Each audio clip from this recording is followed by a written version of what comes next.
अस्सलाम वालेकुम। All in one channel में एक बार फिर से खुशामदीद। उम्मीद करते हैं कि आप सब खैरियत से होंगे। आज हम जो रेसिपी बनाने जा रहे हैं उसे देसी सवैयाँ भी कहा जाता है और पंजाबी सवैयाँ भी, जो हर एक की फ़ेवरेट हैं और स्पेशली बारिश के मौसम में बनने के लिए तो बहुत ही अच्छी चीज़ है। चलिए स्टार्ट करते हैं हम अपनी रेसिपी। फ़र्स्ट ऑफ़ ऑल हमने जितनी सवैयाँ बनानी है उनको हम लेंगे और ड्राई रोस्ट करेंगे। ऑयल ऐड नहीं करेंगे, ये ड्राई रोस्ट होंगी। ड्राई रोस्ट करने से फ़ायदा ये होता है, जब आप बाद में पानी ऐड करते हैं तो फिर इसका कलर पानी में फैलता नहीं है। ड्राई रोस्ट करने के बाद हम इसको अलग साइड पे कर लेंगे और फिर हम पानी ऐड कर देंगे।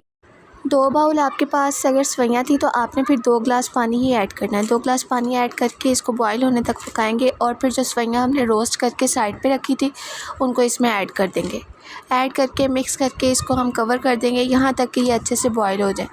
जब तक ये बॉईल नहीं हो जाती तब तक इसमें हम और कुछ भी ऐड नहीं करेंगे। जब आपको लगे कि ये बॉईल हो रही हैं तो फिर इसमें 1 स्पून आप घी या ऑयल ऐड कर सकते हैं। देसी घी ऐड कर लें तो ज़्यादा अच्छा रहेगा।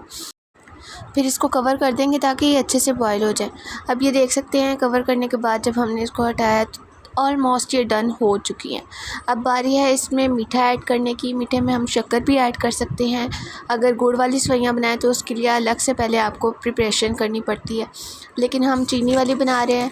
2 बाउल हमारे पास सवैयों के थे और हमने इसमें तकरीबन जो छोटी प्याली होती है 2, वो चीनी की ऐड कर दी है। चीनी ऐड करने के बाद ये आपने चीनी तब ऐड करनी है जब पानी आपका ड्राई हो चुका होगा। अब चीनी अपना पानी छोड़ देगी और उसमें जो सवैयाँ बाकी रह गई हैं कुक होने वाली, वो इसी पानी के अंदर कुक हो जाएंगी।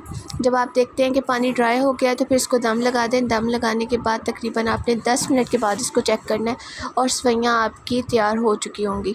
अगर आपने ज़्यादा पानी ड्राई नहीं किया था तो फिर इसको थोड़ा ज़्यादा टाइम दे दें, लेकिन कोशिश यही हो कि पानी ज़्यादा ड्राई हो चुका हो और सिर्फ़ आपने दम में जितना पानी चाहिए होता है वो लगाएं और फिर इसको कुक होने के लिए रख दें। अब ये देखिए 10 मिनट के बाद हमने देखा है हमारी सवैयाँ डन हो चुकी हैं और बिल्कुल भी जुड़ी नहीं हैं या ज़्यादा ओवर कुक नहीं हुई हैं, ना ही कच्ची हैं। ये बिल्कुल परफेक्ट बन के तैयार हो गई हैं। बस इसमें मेजरमेंट का ख्याल रखना होता है और सवैयाँ हमारी अच्छे से तैयार हो जाती हैं।